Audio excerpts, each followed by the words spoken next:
آج کا انقلاب دیہاتوں قصبوں شہروں میں نہیں آئے گا. یہ جس ٹیکنالوجی سے میں آپ سے مخاطب ہوں یہ انقلاب ہے. آج میں کہتا ہوں ہم مانگتے ہیں اپنی حیثیت کے مطابق اور رب دیتا ہے اپنی شان کے مطابق. جب تک آپ بستر سے اٹھ کر وضو نہیں کریں گے آپ نماز ادا نہیں کر سکتے. عبادت بھی محنت مانگتے ہیں.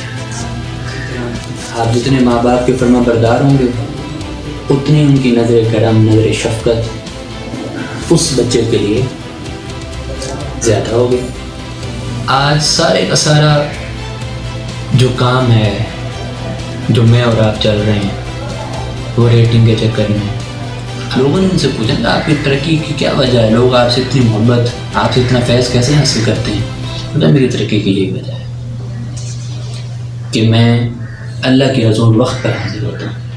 کسی کو نقصان دینے کے ارادے کے بغیر کام کریں گے تب ہم کامیاب. کچھ انبیاء قرآن پاک میں بھی ذکر ہے کہ جنہوں نے 950 سال زندگی پائی, کچھ نبیوں نے 1000 سال زندگی پائی, لیکن ہمارے نبی حضرت محمد رسول اللہ صلی اللہ علیہ وسلم نے مختصر زندگی ان کے مقابلے میں 63 سال پائی. حضور کا سب سے بڑا معجزہ کہ انہوں نے اپنی مختصر زندگی 63 سالہ زندگی میں جو کچھ فرمایا, سامعین جو کچھ انہوں نے فرمایا وہ نافذ کر کے دکھایا. یہ حضور کا سب سے بڑا معجزہ ہے.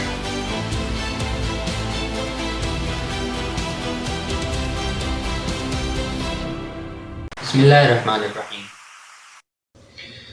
دسمبر 2019 میں دنیا میں کرونا نمودار ہوا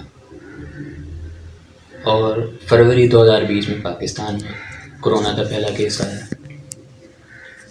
14 مارچ کو پاکستان میں لاک ڈاؤن لگا جو 14 ستمبر تک چلا. اس کے بعد پاکستان میں یونیورسٹیز کالجز اسکولز وغیرہ اوپن ہوئے. اب پھر لاک ڈاؤن ہے. کیا کچھ انسان نے پلان کیا ہوگا, کیا کچھ میں نے اور آپ نے پلان کیا ہوگا, لیکن سارا دھارا کا دھارا رہ گیا. یہ ہے رب کی قدرت کہ انسان نے بہت کچھ سوچا ہوتا ہے اپنے ذہن کے مطابق. میں اکثر جب میرے پاس لوگ آتے ہیں تو میں ان کو ایک جملہ بولتا ہوں, آج آپ کو بھی سناتا ہوں. میں کہتا ہوں ہم مانگتے ہیں اپنی حیثیت کے مطابق اور رب دیتا ہے اپنی شان کے مطابق. میرا اور آپ کا جو ذہن ہے وہ اتنا وسیع نہیں ہے کہ جو رب کی جو ہم پر عطا ہے, جو رب کا کرم ہے, ہم اس کا احساس کر سکیں. رب پر جتنا مضبوط بھروسہ ہوگا اتنی ہی رب کی عطا زیادہ ہوگی. بالکل اسی طرح آپ جتنے ماں باپ کے فرما بردار ہوں گے اتنی ان کی نظر کرم نظر شفقت اس بچے کے لیے زیادہ ہوگی.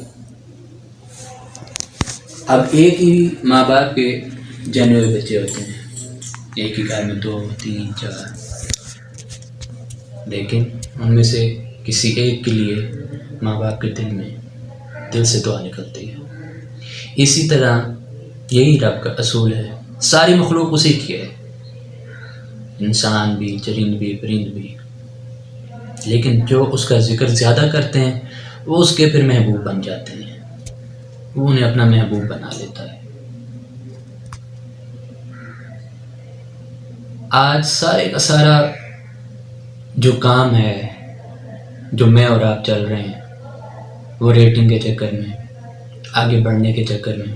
آگے بڑھنا یہ غلط نہیں ہے, لیکن نقصان دے کے کسی کو آگے جانا یہ غلط ہے. صرف مجھے اور آپ کو صرف اور صرف محنت کرنی ہے, اور چاہے جو بھی فیلڈ ہو, سائنس ہو, ایجوکیشن ہو, ریلیجیس فیلڈ ہو, کوئی بھی فیلڈ ہے, وہ محنت مانگتی ہے.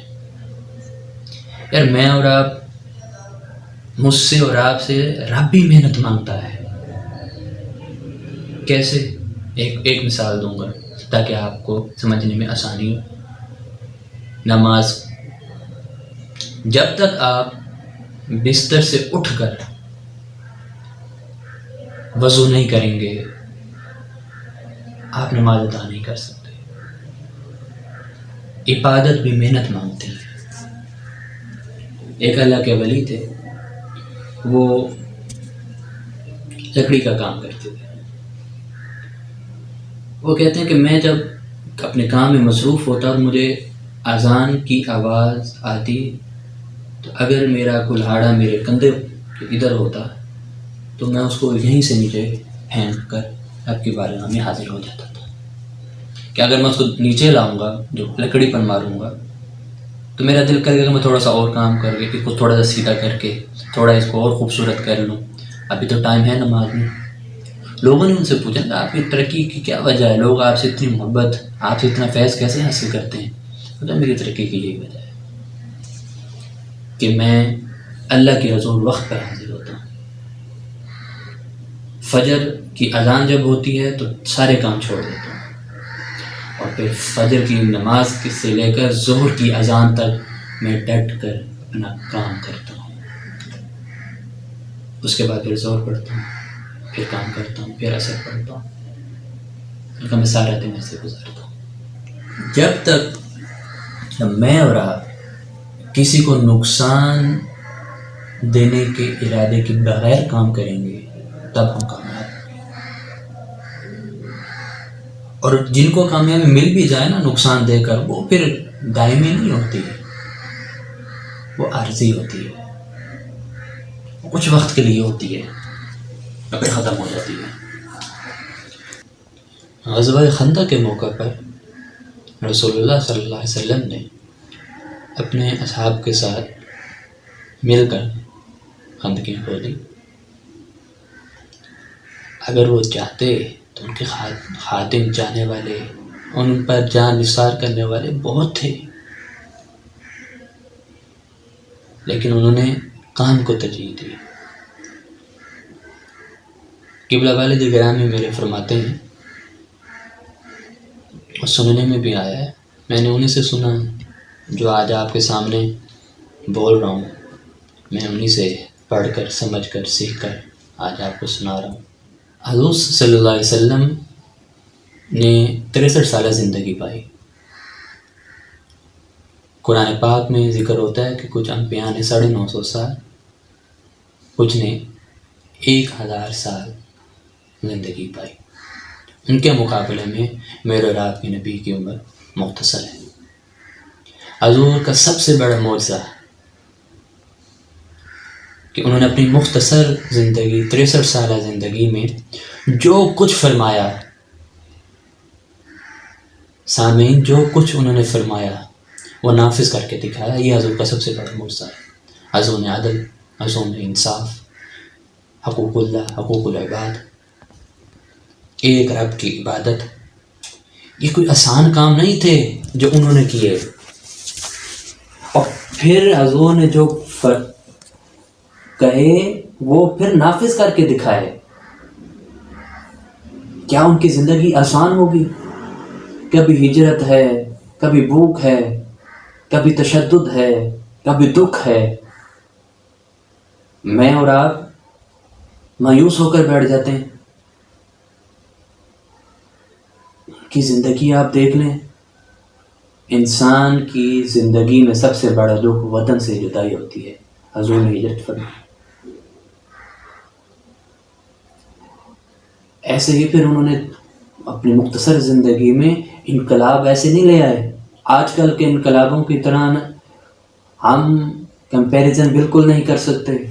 انقلاب میرے اور آپ کے نبی لائے تھے، اور انقلاب تلواروں سے آج کے دور میں تلواروں سے، کلاشنکوف سے، بندوقوں سے نہیں آئے گا. آج کا انقلاب ذہنوں کو بدلنے سے آئے گا. اگر میں اپنی زندگی میں مختصر تھوڑے لوگوں کا بھی ذہن بدل گیا تو یہ میرا انقلاب ہے. ہم دوسروں کو تو ٹھیک کرنے میں لگ گئے، ہم سے تو ہمارا بھائی خوش نہیں ہے، ہم سے تو ہمارا پڑوسی خوش نہیں ہے، پھر ہم کیسے انقلاب لائیں گے؟ آج کا انقلاب دیہاتوں، قصبوں، شہروں میں نہیں آئے گا. یہ جس ٹیکنالوجی سے میں آپ سے مخاطب ہوں، یہ انقلاب ہے آج، کہ میں اپنی جگہ پر بیٹھے سینکڑوں لوگوں تک اپنا پیغام پہنچا رہا ہوں. سینکڑوں لوگ مجھے سن رہے ہیں. یہ انقلاب ہے آج. ذہن کو بدلنا ہے، اپنی زندگی کو بدلنا ہے، پھر ہی کہیں جا کر کامیابی کے سفر کا آغاز ہوگا.